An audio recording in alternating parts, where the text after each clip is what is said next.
بسم اللہ الرحمن الرحیم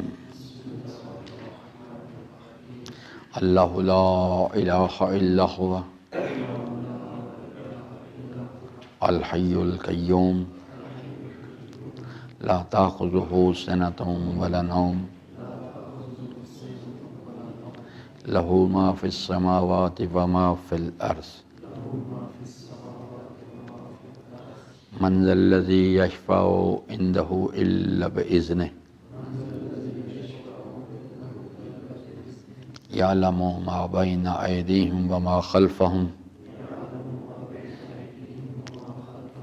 ولا یحیطون بشیء من علمہ الا بما شاء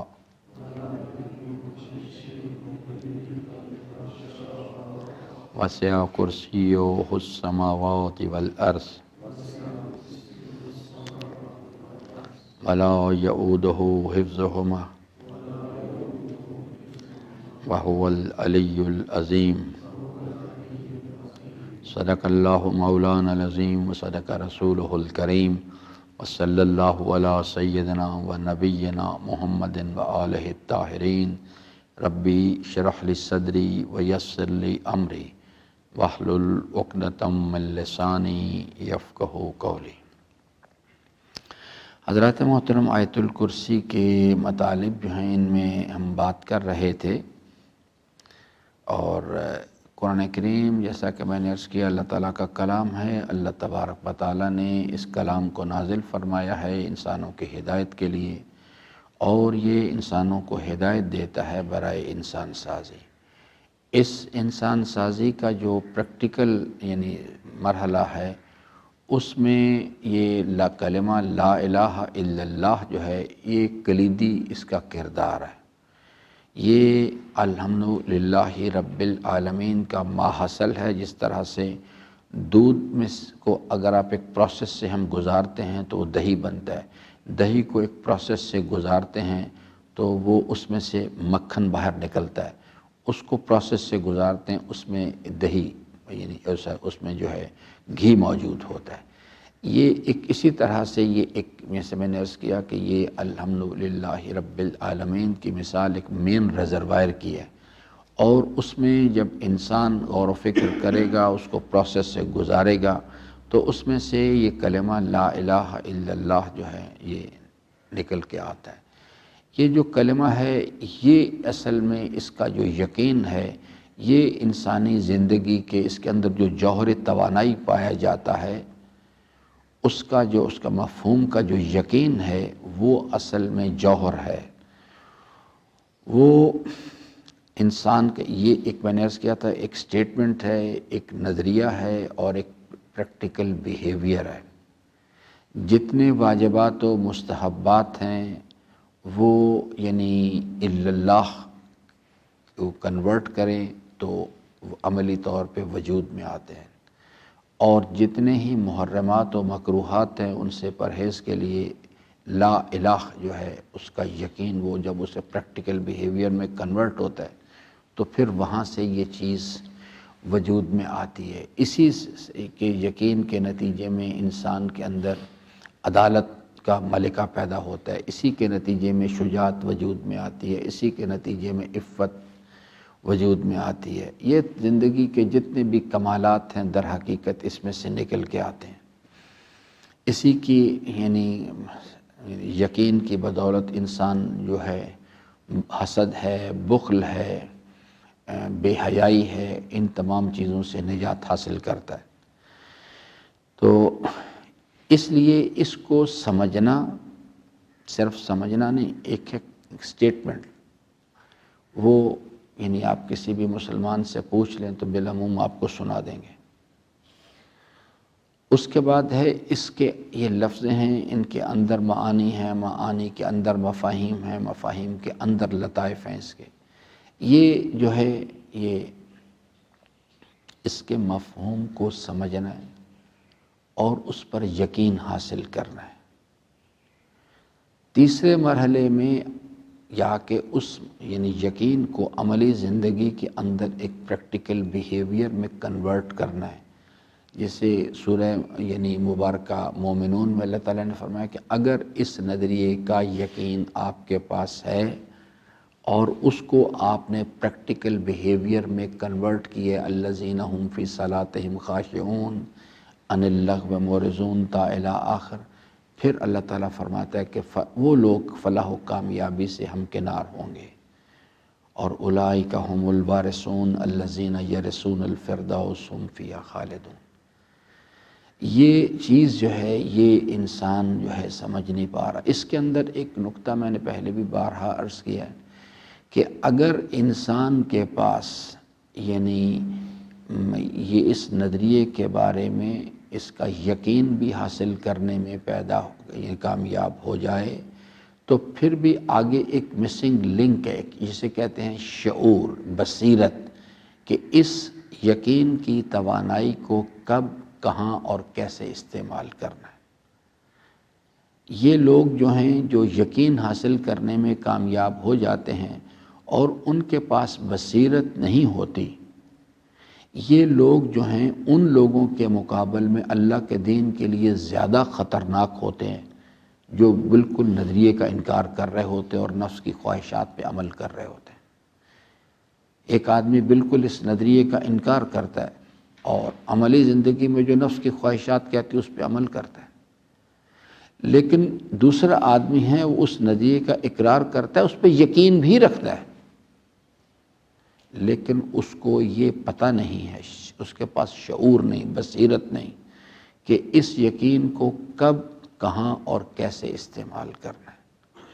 وہ آدمی زیادہ خطرناک ہوتا ہے۔ میں صرف ایک جملہ آپ کو امیر المومنین کا سناتا ہوں اس مسئلے پہ۔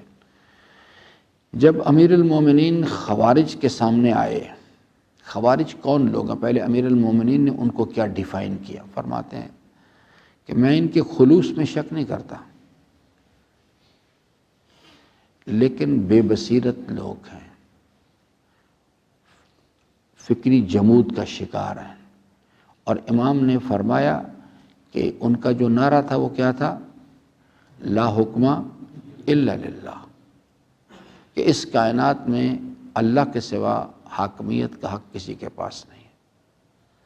تو امام نے فرمایا کلمۃ الحق، بات بالکل ٹھیک کہہ رہے ہیں، لیکن شعور نہیں ہے، یراد بہ الباطل، اس سے جو ارادہ لے رہے ہیں وہ غلط ہے، غلط سمت کی طرف چلے گئے۔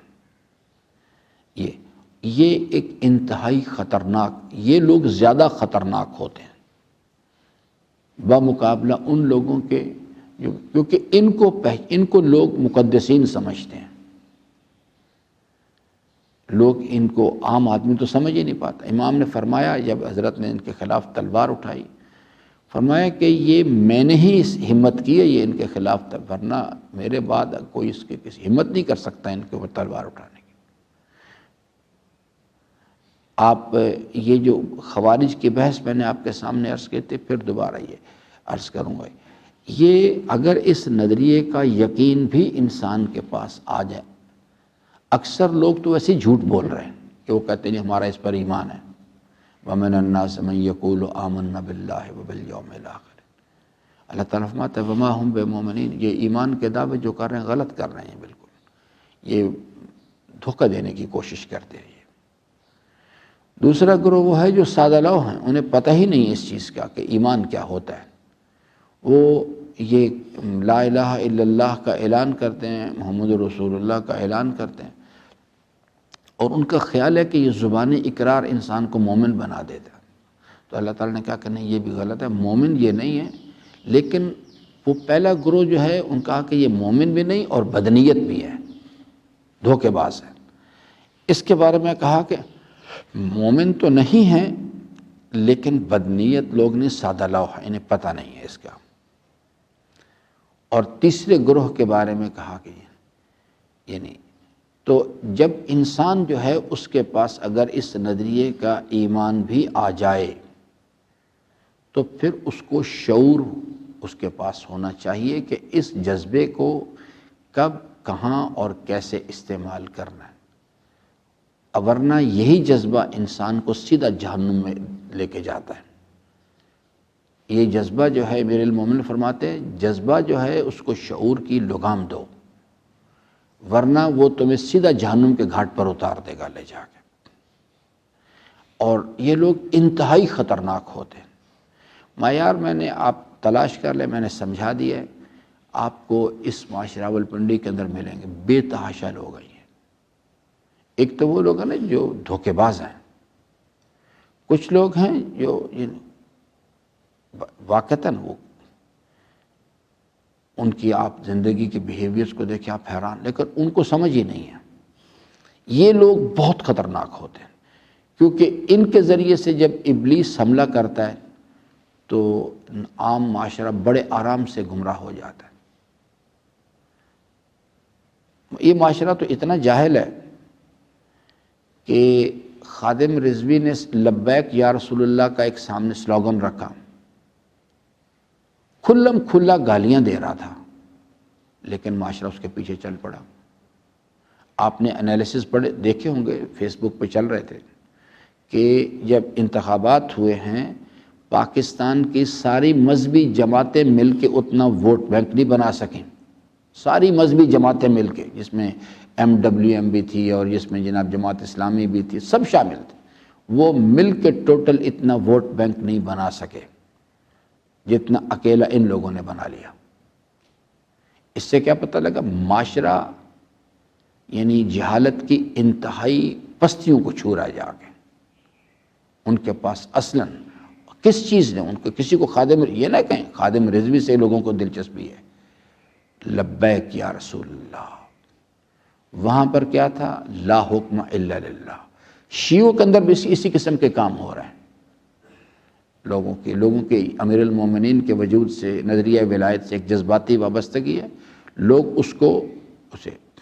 اس کے ذریعے سے اپنے لوگوں کے سامنے وہ چیز رکھتے ہیں اور اس کے ذریعے سے اپنے پیچھے اپنے مفادات کے ماڈیول چلاتے ہیں۔ بہرحال آئیں اپنے موضوع پہ۔ اللہ تعالیٰ نے یہ ایک نظریہ بیان فرمایا ہے کہ اللہ لا الہ الا ہو۔ اب جب یہ نظریہ انسان کے سامنے رکھا جاتا ہے، لیکن یہ یاد رکھیے کہ یہ پہلا مرحلہ کامیابی کے ساتھ طے ہونا چاہیے کہ الحمدللہ رب العالمین کا کانسیپٹ کلیئر ہونا، پھر یہ سمجھ آئے گی بات یہ۔ کیونکہ میں نے آپ سے عرض کیا تھا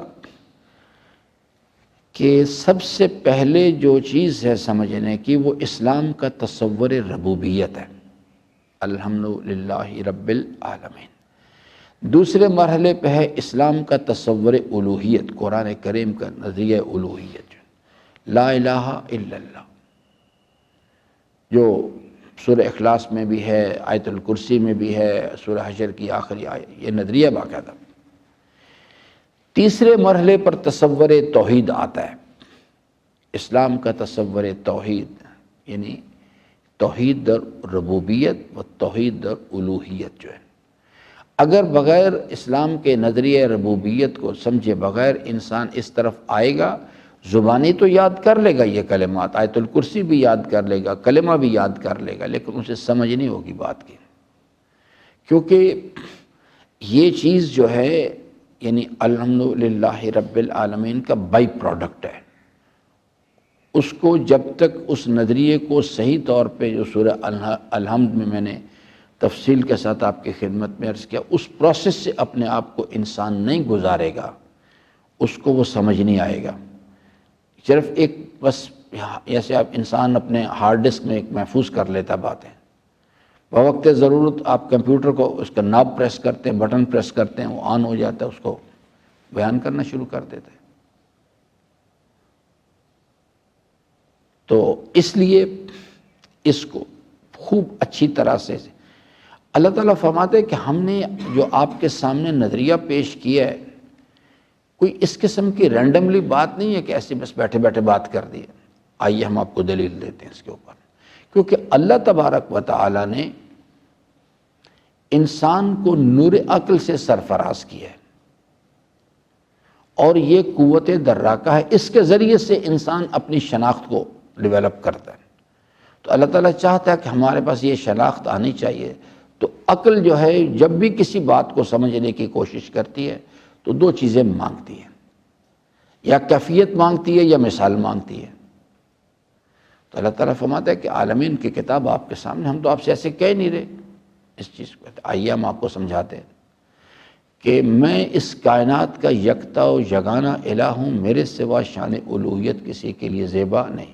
یعنی کیا مطلب ہے کہ میرے سوا اس کائنات میں کوئی شے، کوئی ایسا وجود نہیں کہ جس کو راضی کرنے کے لیے تم عمل کرو اور یا مشکل کے وقت میں جس سے امید وابستہ کرو۔ یہ اصل میسج ہے۔ تو اللہ تعالیٰ فرماتا ہے کہ ہم نے آپ کو یہ بات، ہم آپ کو دلیل دیتے ہیں اس مسئلے پر۔ جیسے نظریہ پیش کیا الحمدللہ، یہ کلیم تھا، کہا کہ اس کی دلیل کیا ہے؟ میں عالمین کا رب ہوں، میں نے عالمین کو عدم سے وجود بخشا۔ تو یہاں پر بھی اللہ تعالیٰ فرماتا ہے کہ میرے سوا شان، میں وہ الہ کائنات ہوں، میرے سوا شان الوہیت کسی کے لیے زیبا نہیں ہے۔ پہلی دلیل اللہ تعالیٰ نے کیا پیش فرمائی؟ الحی، میں منبع حیات ہوں۔ پرابلم جو ہے کہ نہ سمجھنے کے نتیجے میں اللہ کی معرفت حاصل، ہم اللہ تعالیٰ کو صاحب حیات سمجھتے ہیں، ہم اسی قسم کے کانسیپٹس ہیں۔ آپ خود بھی اپنے اوپر غور کریں نا، اپنے نظریات پہ ذرا، تو آپ کو سمجھ آ جائے گی بات کہ کیونکہ جو آباء و اجداد کے راستے سے دین میں داخل ہوتے ہیں وہ ممکن ہی اپنے آپ کو ان باتوں سے بچا لیں۔ اور بدقسمتی یہ ہے کہ پاکستان کا شیعہ معاشرہ ہو یا سنی، دونوں کے دونوں ایک ہی کام کر رہے ہیں، آباء و اجداد کی اندھی تقلید کرتے ہیں۔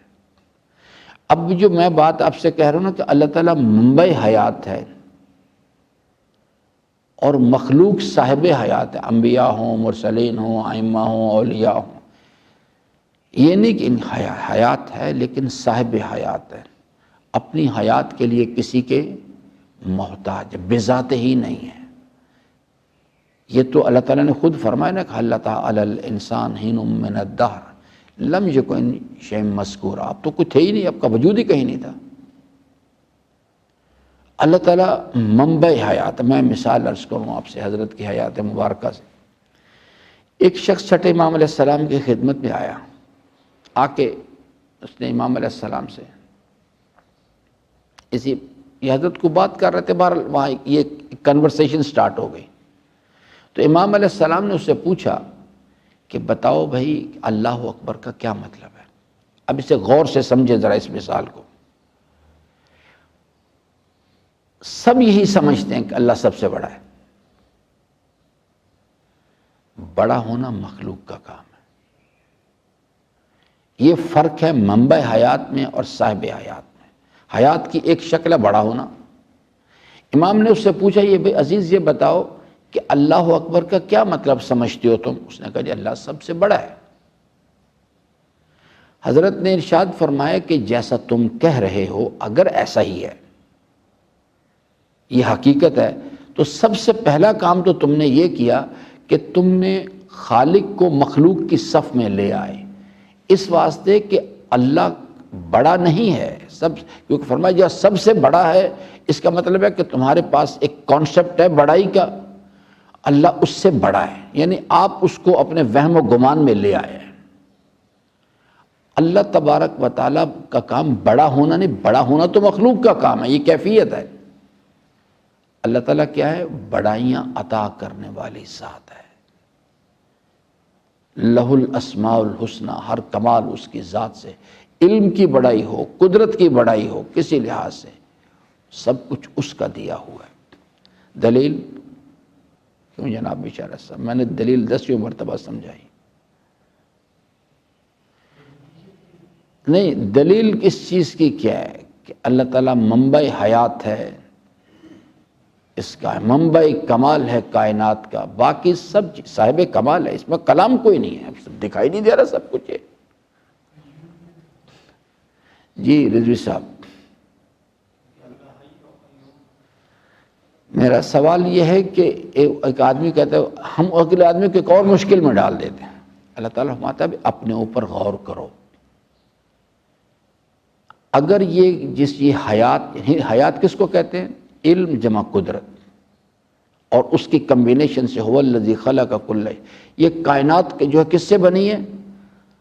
اللہ تعالیٰ کا علم، جمع قدرت جمع ارادہ از اکول ٹو رحمانیت از اکول ٹو رحیمیت. کائنات کی جتنی بھی مخلوقات ہیں سب کے سب اللہ تعالیٰ کی شان رحمانیت کا نتیجہ ہے، وہاں سے نکل کے آئی ہیں. اللہ تعالیٰ فرماتے ہیں کہ آپ جو اگر آپ یہ کمال آپ کا ذاتی ہے، کہتے ہیں ادھر ادھر نہیں کہیں دیکھو، ادھر ادھر کہیں جانے کی ضرورت نہیں. اپنی جوانی پہ غور کرو، اپنے وجود پہ غور کرو. دو چیزیں روک کے دکھا دو. اگر ایک اپنی جوانی روک لو، ایک اپنی موت کو روک کے دکھا دو. اگر یہ تمہاری ذاتی ہیں تو پھر تمہارے ارادے کے تابع رہنی چاہیے، اور ان کا تمہاری خواہش، ارادے اور کوشش کے باوجود جوانی کا تمہارے ہاتھ سے نکلنا اس چیز کی دلیل ہے کہ یہ تمہاری ذاتی نہیں تھی، کسی اور کی تمہیں دی تھی. یہ اگر آپ اس کو سورہ مبارکہ اس کو دیکھیں ذرا، جو ہے اس کا کیا شمارہ ہے سورہ واقعہ کا 56 جی.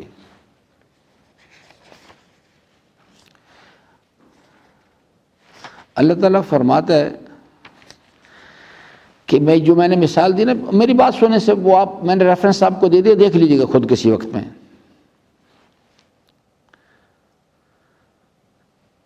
اللہ تعالیٰ فرماتے ہیں کہ یہ جو آخری بحث ہے یہ ساری، اس میں سورہ مبارکہ واقعہ کے آخر میں جا کے اللہ تعالیٰ فرماتے ہیں کہ یہ لا یمسہ الا المطہرون، اس کلام کو ہم نے نازل کیا ہے اور اس کلام کو ہم نے اس طرح سے بنایا کہ یہ کتاب مکنون میں ہے، اس سے ہر پڑھنے والا اس کو سمجھ نہیں سکتا. پڑھ سکتے ہیں جن کو عربی آتی ہو، لیکن اس کے مفہوم کو نہیں سمجھ سکتے سوائے اہل طہارت کے. تنزیل من رب العالمین، اس کو ایک عالمین کے رب کی طرف سے اسے نازل کیا گیا ہے. افبہذا الحدیث انتم مدہنون، کیا آپ لوگوں نے یہی اس کا یعنی اپنا مزاج بنا رکھا ہے کہ آپ اس کو عملی زندگی میں اس کے اندر جو کچھ بیان کیے گا اس کو آپ کوئی اہمیت ہی نہیں دیتے ہیں بالکل، اور آگے سے تمسخر کرتے ہو، کہانیاں کہتے ہو ھذا اساطیر الاولین، ایسے قصے کہانی. یعنی اس کلام کے اندر جو کچھ ہم نے تمہاری نصیحت کے لیے، ہدایت کے لیے جو میسج کنوے کیا تھا تم اس کا مذاق اڑاتے ہو آگے سے. افبہذا الحدیث انتم مدہنون تجعلون رزقکم انکم تکذبون، آپ اس کو جھٹلاتے ہو، مذاق کرتے ہو، اس پہ تمسخر کرتے ہو، باتیں بناتے ہو اس کے اوپر. اللہ تعالیٰ فرماتا ہے بس ایک بات ہماری طرف سے چیلنج، اس کا جواب لے آؤ، ہم آپ کی بات مان لیں گے. ایک بات چیلنج ہے، اس کا جواب لے آؤ، ہم مان لیں گے تمہاری بات. اللہ تعالیٰ پہلے نظریہ بیان کرتا ہے. وہ لوگ جو ہیں، کچھ لوگ زباناً کہتے ہیں کچھ نہیں، کچھ زبان سے اقرار کرتے ہیں مگر اپنے پریکٹیکل بیہیویئر سے کہتے ہیں ھذا اساطیر الاولین. اللہ تعالیٰ کہتا ہے یہ ایک چیلنج ہمارا، بس اس کا جواب لاؤ. اگر تمہارا یہ خیال ہے کہ کوئی والی وارث نہیں ہے، کوئی پوچھنے والا، کسی نے نہیں بنایا یہ. افبہذا الحدیث انتم مدہنون وتجعلون رزقکم انکم تکذبون فلولا اذا بلغت الحلقوم. وہی جو میں نے موت کا ذکر کیا، جوانی. فلولا اذا بلغت الحلقوم، جب یہ تمہاری روح کھنچ کے یہاں حلق تک آ جاتی ہے، دوست، احباب، اولاد، حکیم، ڈاکٹر سب اطراف میں کھڑے ہوتے ہیں. وَأَنْتُمْ حِينَئِذٍ تَنْظُرُونَ، اور آپ اس وقت یہ سب کچھ دیکھ رہے ہوتے ہیں. جو باپ پڑا ہوا بستر پہ اور تم دیکھ رہے. وَنَحْنُ أَقْرَبُ إِلَيْهِ مِنْكُمْ وَلَا تُبْصِرُونَ، اور ہم وہ جو شخص جس پر موت وارد ہو رہی ہوتی ہے آپ دیکھ رہے ہوتے، لیکن ہم تمہارے مقابل میں اس سے زیادہ قریب ہوتے ہیں. ہمارا نظام اس کو پکڑا ہوا ہوتا ہے، لیکن آپ کو دکھائی نہیں دے رہی ہوتی وہ باتیں، وہ حقائق جو ہیں. فلولا، اب یہاں آئی اللہ تعالیٰ بالکل کیٹیگوریکلی چیلنج کرتا ہے. فلولا، اگر آپ کا یہ نظریہ ہے ان کنتم غیر مدینین، کہ کوئی والی وارث نہیں، کوئی تمہیں پوچھنے والا نہیں ہے، کسی نے یہ نظام نہیں بنایا، یہ ایسے قصے کہانیاں. فلولا ان کنتم غیر مدینین، تو اللہ تعالیٰ فرماتا ہے ہمارا ایک چیلنج ہے. ترجعونہا ان کنتم صادقین، اگر تم اپنے دعوے میں سچے ہو تو اس پر موت کو کیوں نہیں ٹالتے؟ یہ نظام جو ہے عروج و زوال کی داستانیں بتا رہی ہیں، کوئی جوان بوڑھا نہیں ہونا چاہتا، کوئی انسان مرنا نہیں چاہتا، لیکن جوانی بڑھاپے میں تبدیل ہو رہی ہے، حیات موت کی طرف جا رہی ہے۔ یہ باتیں اللہ تعالیٰ فرماتے ہیں دلیل ہیں اس چیز کی کہ کوئی ہے جو اس نظام کا بنانے والا ہے۔ جو حضرت نے فرمایا نا، پروردگارا اندھی ہو جائے وہ آنکھ جو اس کائنات کو دیکھ رہی ہے، اس میں عروج و زوال کی داستانیں بنتی ہوئی دیکھتی ہے، ان کی وجود کو دیکھ، اور پھر بھی تیرے وجود پر دلیل مانگتی ہے۔ یعنی فرماتے ہیں مجھے حیرت ہے ان لوگوں کے اوپر جو اس قسم کی باتیں کرتے ہیں۔ اللہ تعالیٰ فرماتے ہیں ترجعونہا ان کنتم صادقین، اگر تمہارے اندر ہمت ہے، اگر تم سمجھتے ہو کہ کوئی کچھ نہیں ہے، کوئی بات نہیں، تو ہمارا ایک چیلنج قبول کرو، پھر ذرا اس کو روک کے دکھاؤ۔ اللہ تعالیٰ فرماتا ہے ہم آپ کو آگے کی بات بھی بتا دیتے ہیں، ہم نے بتا دی ساری باتیں آپ کو۔ اِنَّا هَدَيْنَاهُ السَّبِيلَ إِمَّا شَاكِرًا وَإِمَّا كَفُورًا، ہم بتا رہے ہیں، تم کہتے ہو کچھ نہیں، ہم آپ کو بتاتے ہیں آگے کیا ہونے والا ہے۔ فَأَمَّا إِنْ كَانَ مِنَ الْمُقَرَّبِينَ، اگر وہ شخص، اس کا شمار جو ہم نے سورہ واقعہ میں ابتدا میں بتایا تھا کہ 3 گروہوں میں ہو جاؤ گے، اور ایک گروہ مقربان ہیں، اور ایک داہنے ہاتھ والے ہیں، اور ایک بائیں ہاتھ۔ اللہ تعالیٰ فرماتا ہے کہ اگر اس کا شمار عمل کی منزل میں جب اٹھ رہا تھا دنیا سے، تو حساب و کتاب میں اس کا شمار مقربان میں سے تھا، فَرَحٌ وَرَيْحَانٌ وَجَنَّتُ نَعِيمٍ، تو پھر انتظار نہیں ہے۔ جو امیر المومنین نے فرمایا نا کہ قبر جنت کے باغوں میں سے ایک باغ ہے، ادھر سے ادھر گیا اور آگے وہ وَجَنَّتُ نَعِيمٍ۔ وَأَمَّا إِنْ كَانَ مِنْ أَصْحَابِ الْيَمِينِ، اور اگر وہ ایک سادہ قسم کا آدمی ہے، کامیاب تو ہو گیا، نامہ اعمال داہنے ہاتھ میں، یعنی اس نے اس طرح سے اٹھا کہ اس کا نامہ اعمال اس کے داہنے ہاتھ میں تھا، فَسَلَامٌ لَكَ مِنْ أَصْحَابِ الْيَمِينِ، تو جب وہ اس طرف منتقل ہوگا تو اصحاب یمین ایک نئی انٹری جو آ رہی ہے، اس پر سلامتی کا پیغام ان کی طرف سے آئے گا۔ وَأَمَّا إِنْ كَانَ مِنَ الْمُكَذِّبِينَ الضَّالِّينَ، اور اگر اس کا شمار جو ہے، اس کا شمار ضالین میں ہوتا ہے، وہ اللہ کے نظام کو جھٹلانے والے لوگوں میں سے ہوتا ہے، فَنُزُلٌ مِّنْ حَمِيمٍ، تو پس اس کی میزبانی ہم کریں گے پھر کھولتے ہوئے پانی سے، وَتَصْلِيَةُ جَحِيمٍ، اور ہم اس کو الٹیمیٹلی انجام کار جو حضرت نے فرمایا کہ قبر جہنم کے گڑھوں میں سے گڑھا، ہم اس کو جہنم کی آگ میں ڈال دیں گے۔ إِنَّ هَذَا لَهُوَ حَقُّ الْيَقِينِ، یاد رکھو یہ سچی بات ہے اور اس پر یقین پیدا کرو، یہ حتماً ایسا ہونا ہے۔ تو اس لیے بات تھی ہماری منبع حیات اور صاحب حیات۔ یہ ایک اللہ تعالیٰ منبع حیات ذات ہے۔ ہماری خرابی جو ہو گئی ہے، ہم اللہ تعالیٰ کو صاحب حیات سمجھتے ہیں۔ کل اس پر میں انشاءاللہ مزید آپ کی خدمت پہ یہ مثال ذہن میں رکھیے گا جو میں نے حضرت کی عرض اس میں، کہ اللہ تبارک و تعالیٰ کے اسماء الحسنہ میں ایک چیز ہے کہ سبحان اللہ والحمدللہ ولا الہ الا اللہ واللہ اکبر۔ اللہ اکبر چوتھے مرحلے پر جا کے آتی ہے بات، پہلے سبحان اللہ، پھر والحمدللہ، پھر لا الہ الا اللہ، پھر اس کے بعد اللہ اکبر۔ تو جب انسان یہ سمجھتا ہے کہ اللہ اکبر کا مطلب اللہ سب سے بڑا ہے، یہ اس چیز کی دلیل ہے کہ اس نے اس کائنات کی حقیقت کو نہیں سمجھا۔ امام نے فرمایا کہ بڑا ہونا اللہ کا کام نہیں ہے، اللہ تعالیٰ بڑا ہی۔ اسی طرح سے الحی جب فرماتا ہے تو اس سے مراد ہے 2 چیزیں، ایک ہے منبع حیات اور ایک ہے صاحب حیات۔ کل اس پر انشاءاللہ بات کریں گے۔ اللہ تعالیٰ سے امیدوار ہوں کہ اللہ تبارک و تعالیٰ ہم سب کو اپنی رضا کی راہیں جو ہیں ان کو شناخت کرنے اور ان پر عمل پیرا ہونے کی توفیق عطا فرمائے۔ درود پڑھ لے محمد و آل محمد۔